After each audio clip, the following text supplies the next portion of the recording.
السلام علیکم دوستو، میں اسلم سعید آپ کا استقبال کرتا ہوں، خیر مقدم کرتا ہوں آپ کے اپنے ہی یوٹیوب چینل حسم علی اردو کلاسز پر۔ جس بھائی نے ابھی تک ہمارا یوٹیوب چینل سبسکرائب نہیں کیا ہے وہ جلدی سے جلدی چینل کو سبسکرائب کریں، لائک کریں اور زیادہ سے زیادہ شیئر کریں۔ تو دوستو، ہم نے اپنی پچھلی کلاس میں حروف تہجی کی تقسیم پڑھ چکے تھے اور آج ہم پڑھنے جا رہے ہیں نیکسٹ کلاس میں صوتی طریقہ۔ پچھلی کلاس میں ہم نے حروف تہجی طریقہ پڑھا تھا، آج ہم صوتی طریقہ پڑھیں گے۔ نمبر 2، صوتی طریقہ۔ اس طریقے کو طریقل صوت یا آوازی طریقہ بھی کہتے ہیں۔ صوتی طریقہ یعنی کہ ہم حروف تہجی طریقہ ہم پڑھ چکے ہیں اور آج ہم صوتی طریقہ پڑھ رہے ہیں کہ اس طریقے کو طریقل صوت یا آوازی طریقہ بھی کہتے ہیں۔ اردو کے بنیادی حرفوں کا نام، جو اردو زبان کے بنیادی حروف ہیں ان کا نام لے کر پڑھانے کے بجائے حرفوں کی آواز کے ذریعے اردو زبان پڑھانے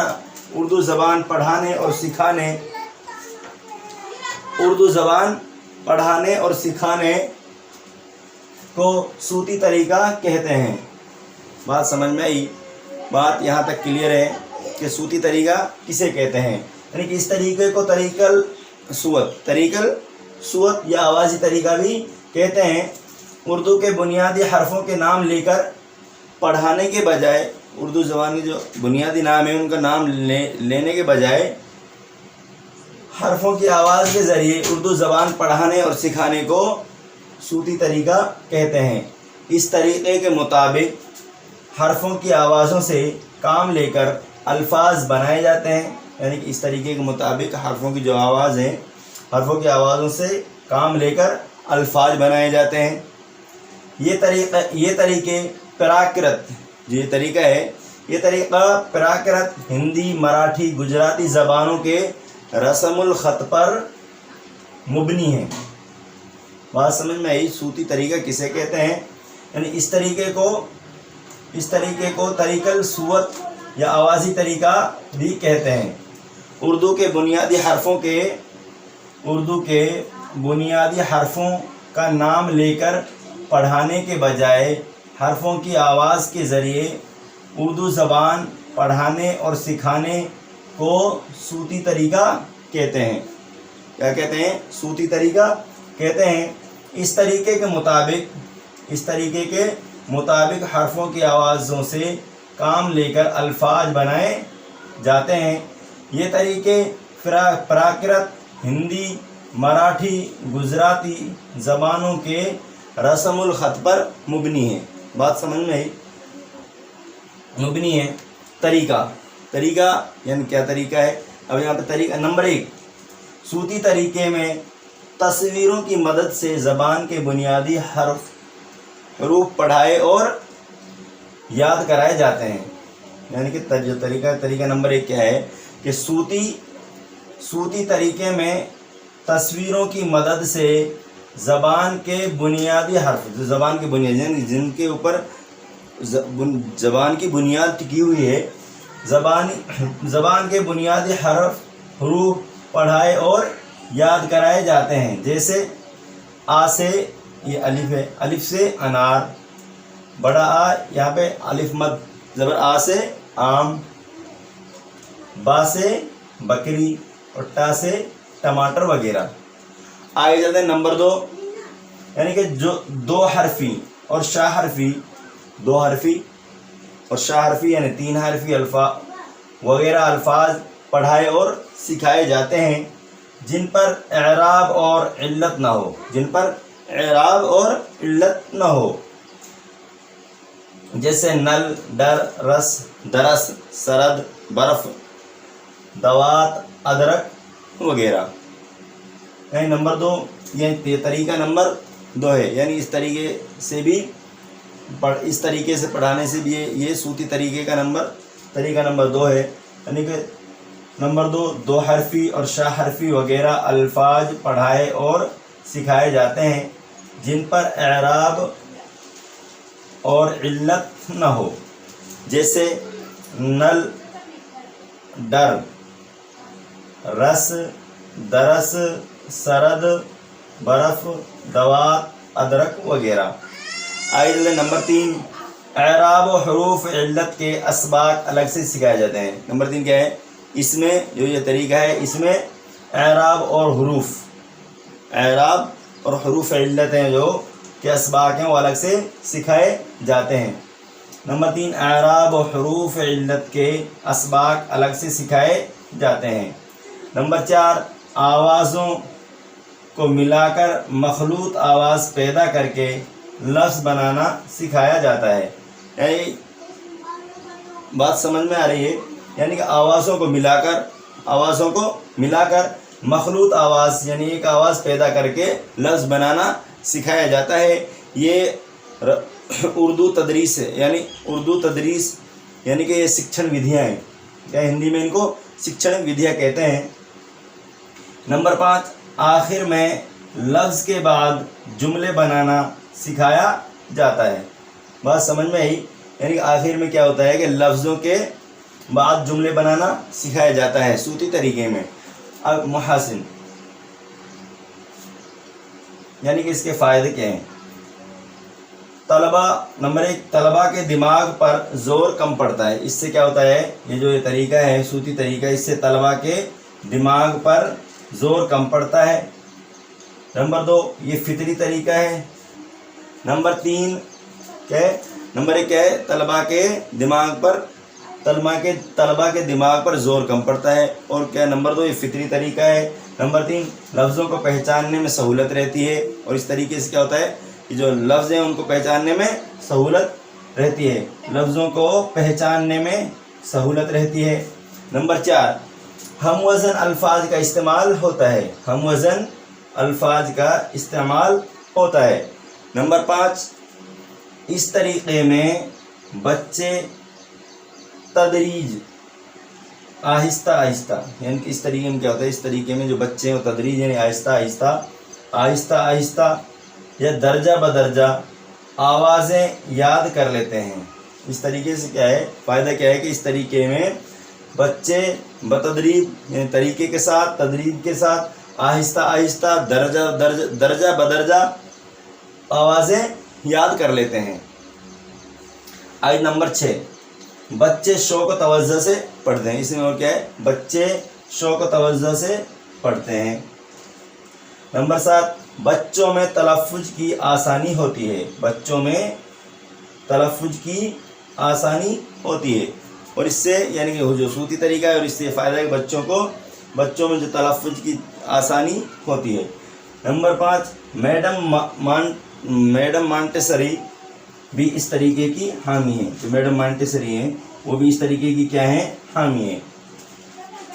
تو آگے چلتے ہیں، معائب یعنی کہ اس میں عیب کیا ہے؟ یہ ہو گیا اس میں محاسن یعنی کہ اس میں فائدے کیا ہیں۔ اب اس میں عیب، ان سے نقصانات کیا ہیں؟ معائب، تہجی طریقے کی طرح اس میں بھی غیر قدرتی پن پایا جاتا ہے۔ کیا ہے؟ جس طرح تہجی طریقے میں غیر قدرتی پن ہے، اسی طرح یہ صوتی طریقے میں بھی غیر قدرتی پن پایا جاتا ہے۔ حروف تہجی طریقے کی طرح اس میں بھی غیر قدرتی پن پایا جاتا ہے۔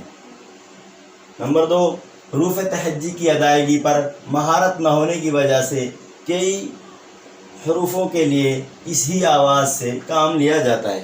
یعنی کہ نمبر 2 کیا ہے؟ حروف تہجی کی ادائیگی پر مہارت نہ ہونے کی وجہ سے، حروف تہجی کی جو ادائیگی اس پہ مہارت نہ ہونے کی وجہ سے کئی حروف کے لیے ہی آواز سے کام لیا جاتا ہے۔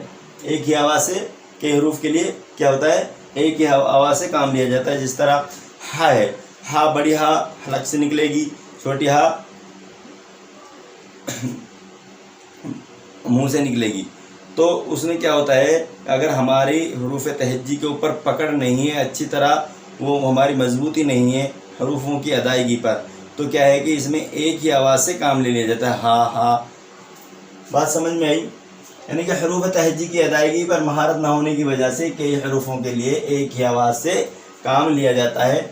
نمبر 3، کسی لفظ کا تلفظ ایک ہی نظر میں نہیں ہو سکتا۔ یعنی کیا ہے کہ کسی لفظ کا جو تلفظ ہے وہ ایک ہی نظر میں نہیں ہو سکتا، جیسے آ کا با را ایک ہی نظر میں نہیں ہو سکتا۔ تو اصولاً اکبر پڑھا جا سکتا ہے، اصولاً کیا پڑھا جاتا ہے؟ اکبر پڑھا جا سکتا ہے، لیکن بول چال کی آواز میں ایسا کرنا مشکل ہے۔ بول چال کی آواز میں ایسا کرنا کیا ہے؟ مشکل ہے، کہ یہاں پہ آ ڈوٹ ڈوٹ کا ڈوٹ ڈوٹ با ڈوٹ ڈوٹ را، تو اصولاً تو کیا ہے؟ اکبر پڑھا جائے گا، مگر عام بول چال کی آواز میں ایسا کرنا مشکل ہے، عام بول چال کی آواز میں ایسا کرنا مشکل ہے۔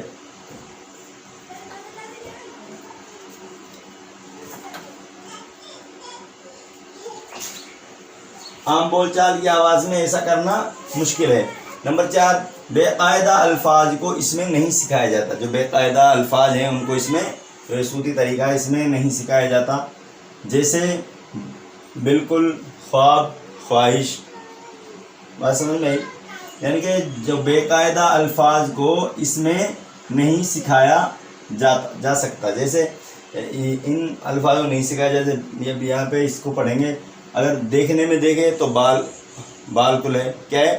بالکل ہے، مگر ویسے کیا ہے؟ بالکل، جیسے بالکل، خواب، اور جیسے دیکھنے میں تو خواب لگ رہا ہے، خواب، اور یہ ہے اصل میں کیا ہے؟ خواب۔ اسی طرح خواہش، خوش وغیرہ۔ نمبر 5، اعراب کے استعمال سے، یعنی کہ اعراب کے استعمال کے بغیر حروف کو ملا کر تلفظ کا صحیح استعمال پیش نہیں ہوتا، یعنی کہ نہیں کیا جا سکتا۔ بات سمجھ میں آئی؟ اعراب کے استعمال کے بغیر، یعنی اعراب کا استعمال نہیں ہے، اعراب کا استعمال نہیں کیا ہے تو حروف کو ملا کر تلفظ کا صحیح استعمال پیش نہیں کیا جا سکتا، جیسے بدر الدین بھی پڑھ سکتے ہیں اس کو بدر الدین۔ اب اس میں کیا ہے کہ اعراب کا استعمال نہیں کیا گیا۔ آگے چلتے ہیں۔ نمبر 6، اردو زبان میں کچھ حروف دوسرے حروف کی آواز دیتے ہیں، یعنی کہ اردو زبان میں کچھ حروف دوسرے حروف کی کیا دیتے ہیں؟ آواز دیتے ہیں، اسی لیے ان کو سکھانا مشکل ہو جاتا ہے، مشکل ہو جاتا ہے، جیسے موسیٰ، مرتضیٰ۔ یعنی ان الفاظ میں یا کی جگہ الف کی آواز، یعنی کہ جو یہ یا کی جو آواز ہے وہ الف کی آواز میں بدل جاتی ہے، یا کی آواز ہے جو وہ الف کی آواز میں بدل جاتی ہے۔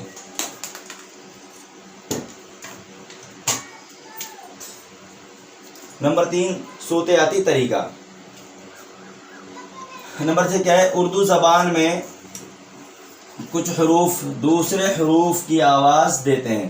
اردو زبان میں کچھ حروف کیا ہے؟ وہ دوسرے حروف کی آواز دیتے ہیں، اس لیے ان کو سکھانا مشکل ہو جاتا ہے، مشکل ہو جاتا ہے، جیسے موسیٰ، مرتضیٰ۔ ان الفاظ میں یا کی آواز الف میں بدل جاتی ہے۔ بات سمجھ میں یہاں تک کلیئر ہے کہ جو صوتی طریقہ ہے وہ پڑھ چکے ہیں، اور اس جو طریقہ ہے یعنی کس طریقے سے پڑھا جاتا ہے اور اس کے فائدے ہیں وہ بھی ہم اس میں پڑھ چکے ہیں، اور اس کے نقصانات بھی ہم اس میں پڑھ چکے ہیں۔ آگے نمبر 3 پڑھتے ہیں ہم صوتیاتی طریقہ۔ صوتیاتی طریقہ کیا ہے؟ یعنی یہ طریقہ حقیقت میں صوتی طریقے کی بدلی ہوئی شکل ہے۔ جو یہ طریقہ ہے یہ حقیقت میں کیا ہے؟ یہ صوتی طریقے کی بدلی ہوئی کیا ہے؟ شکل ہے۔ اس میں صرف یہ کیا گیا ہے، اس میں صرف یہ کیا گیا ہے کہ جو خامیاں صوتی طریقے میں پائی گئی ہیں، جو خامیاں ہیں، جو کمی ہیں جو صوتی طریقے میں پائی گئی ہیں، ان کو اس میں دور کر دیا گیا ہے۔ کیا کر دیا گیا؟ اس میں ان کو دور کر دیا گیا ہے۔ اس میں صرف حروف کی ایک آواز رکھی گئی ہے، اس میں صرف حروف کی ایک آواز رکھی گئی ہے، اس لیے علامتوں کا استعمال کیا گیا ہے۔ یہ علامتیں کئی الگ الگ آوازوں کو ظاہر کرتی ہیں۔ بات سمجھ میں آئی؟ صوتیاتی طریقہ، یہ طریقہ حقیقت میں صوتی طریقے کی بدلی ہوئی شکل ہے۔